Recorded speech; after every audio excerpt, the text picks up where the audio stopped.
Hi everyone. ఈరోజు మనం ఒక జమీందారీ కోట కోటని గురించి తెలుసుకోపోతున్నాం. ఇదే పంగిడిగూడెం కోట. ఈ పంగిడిగూడెం అనే ఊరు ఏలూరు నుంచి ద్వారకా తిరుమల వెళ్ళే దారిలో ఉంటుంది. ఈ కోట కట్టి సుమారు 150 సంవత్సరాలు. ఈ కోటని 1900 సంవత్సరంలో రాజా వెంకట నరసింహనాయుడు అనే జమీందారు గారు కట్టారు. బ్రిటిషర్స్ కాలంలో ఈ జమీందార్స్ భూస్వాముల కింద ఉండి శిస్తు కలెక్ట్ చేసి బ్రిటిషర్స్కి ఇస్తూ ఉండేవాళ్ళు. ఇది యాక్చువల్లీ వల్లూరు సంస్థానంలో ఒక పార్ట్ కింద ఉండేది. ఈ కోట ప్రజెంట్ శిథిలావస్థకు చేరుకుందనే చెప్పాలి. కాకపోతే కోట యొక్క ఆర్కిటెక్చర్ బ్రిటిషర్స్ సహకారంతో అలాగే ఇండియన్ కల్చర్తో నిర్మించారు. మొత్తం ఈ కోట అంతా కొండరాయితోటి కట్టబడి ఉంది. అలాగే ఆ కాలంలో 2 ఫ్లోర్లు ఉండే బిల్డింగ్ కట్టడం అనేది చాలా నైపుణ్యంతో కూడింది. అట్లాంటిది బ్రిటిష్ టెక్నాలజీ యూజ్ చేసి దీన్ని కట్టడం జరిగింది. ఇప్పుడు చూస్తే యాక్చువల్లీ ఆ ఫ్లోర్ అంతా ఇరిగిపోయి ఉందన్నమాట. పైన సీలింగ్ కూడా చాలా వరకు డ్యామేజ్ అయ్యింది. బట్ మీరు అప్పుడు తలుపులు గుమ్మాలు చాలా నీట్గా కనిపిస్తున్నాయి చూడండి. అలాగే ఇక్కడ డిఫరెంట్ ఆర్చెస్ కూడా చాలా బాగా ఉన్నాయి. ప్రతి తలుపు పైన ఒక సెమీ సర్కిల్ ఫార్మాట్లో ఉండి మన దేవతా విగ్రహాలు లాంటివి కానీ ఇండియన్ డిజైన్స్ కానీ ఉన్నాయి.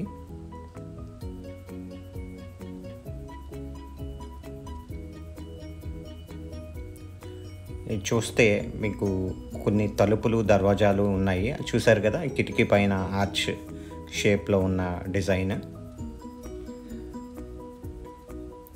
అలాగే ఇక్కడ చాలా వరకు విండోస్ చాలా ఎక్కువ ఉన్నాయి. విండోస్ తలుపులు ఉన్నాయి. సో దట్ సన్లైట్ నీట్గా రావడానికి వీలుగా ఉన్నాయి. చూసారు కదా ఇప్పుడు ఎంత సన్లైట్ వస్తుందో తలుపులు లేకపోవటం వల్ల. పైన మంచి టేక్ వుడ్ తోటి సీలింగ్ అయితే ఉంది. ఇప్పటికీ చెక్కు చెదరలేదంటే ఆనాటి కళావైభవం మనకి తెలుస్తుంది. ఇక్కడ వుడెన్ ఫ్లోరింగ్ మాట. ఇప్పుడైతే వుడెన్ టైల్స్ వేసుకుంటున్నాం కదా. యాక్చువల్లీ వుడెన్ ఫ్లోరింగ్ అనేది అప్పట్లో చేసేవాళ్ళు.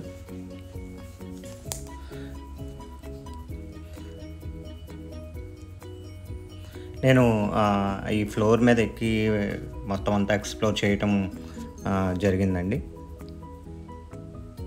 ఇట్లా బయట నుంచి చూస్తే ఇక్కడ చాలా వరకు చెట్లు అవన్నీ వచ్చేసినాయి. ఈ చెట్లు వల్ల కూడా ఎక్కువ డ్యామేజ్ జరుగుతుంది.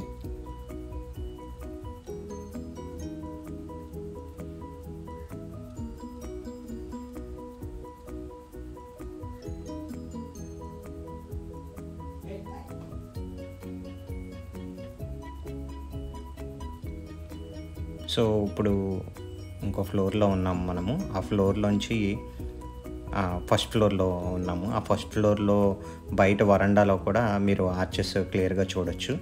ఇలా ఈ ఆర్చెస్ నుంచి కూడా బయట ఊరంతా కనిపిస్తుంది. అప్పట్లో ఇదే అత్యంత ఎత్తైన బిల్డింగ్ అంటండి. ఈ ఆర్చెస్ కొంచెం ముస్లిం ఆర్కిటెక్చర్ స్టైల్లో కూడా ఉన్నాయి. పైన ఇంకో ఫ్లోరు, మొత్తం 2 ఫ్లోర్స్ ఉంది ఇది.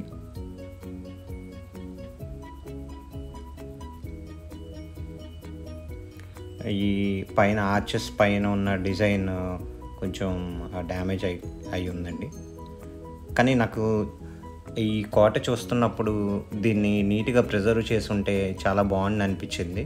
ఎందుకంటే ఇట్లాంటి కళా నైపుణ్యంతో నిర్మించిన మోడ్రన్ వేలో నిర్మించిన కోటలు చాలా అరుదుగానే ఉన్నాయి. ఎందుకంటే మనం ఇంతకుముందు సిద్ధవటం కోట చూసాము, అదంతా మొత్తం టెంపుల్ ఆర్కిటెక్చర్ స్టైల్లో చేశారు కానీ మోడర్న్ ఆర్కిటెక్చర్ స్టైల్ కాదు. అదంతా కొండరాతితోటి చెక్కారు. ఇక్కడ కొండరాతితో కట్టి దానిపైన మళ్ళీ సిమెంట్ తోటి, అంటే అప్పట్లో సున్నము గుడ్డు ఇవన్నీ కలిపి తయారు చేసేవాళ్ళు కదా, అదంతా వేసి చేశారు. అందుకని ఇది మోడర్న్ బిల్డింగ్ లాగా ఉంది. ఇక్కడ నగిషి అంటే చెక్క మీద చాలా నీట్గా డిజైన్స్ చెక్కారు చూసారా, ఇప్పటికీ స్ట్రాంగ్గా ఉన్నాయి. కాకపోతే దీన్ని అబాండన్ చేయటం వల్ల, శ్రద్ధ లేకపోవడం వల్ల కొంచెం పాడైనాయి. అలాగే రెండు వైపులా, కోటకి రెండు వైపులా ఫస్ట్ ఫ్లోర్ సెకండ్ ఫ్లోర్ ఎక్కడానికి ఇలా సన్నని వే ఉందన్నమాట. ఈ సన్నని మెట్లంటనే వెళ్ళగలం, ఒకేసారి ఒక మనిషే వెళ్ళగలరు. అంటే దీన్ని శత్రువులు కూడా వెంటనే పైకి వెళ్ళి అటాక్ చేయకుండా ఉండటానికి అనుగుణంగా ఓన్లీ 1 పర్సన్ ఎక్కేటట్టు ఈ మెట్లు నిర్మించారన్నమాట. సో ఎట్ ఎ టైం ఒక్కళ్ళే వెళ్ళొచ్చు. నేను అలా మెల్లిగా పైకి వెళ్ళి first floor and second floor shoot చేశానండి. సో మనం లాస్ట్ ఫ్లోర్కి వచ్చేసాము. ఇక్కడ మీకు పైన ఆర్చ్, డిజైన్ ఉంది. యాక్చువల్లీ ఇది బయట నుంచి చూస్తే ఎలివేషన్ 3 ఫ్లోర్స్ ఎలివేషన్ లాగా కనిపిస్తుంది, కాకపోతే 2 ఫ్లోర్సే. ఆ ఎలివేషన్ కూడా చాలా వరకు డ్యామేజ్ స్టేట్కి వచ్చేసిందండి.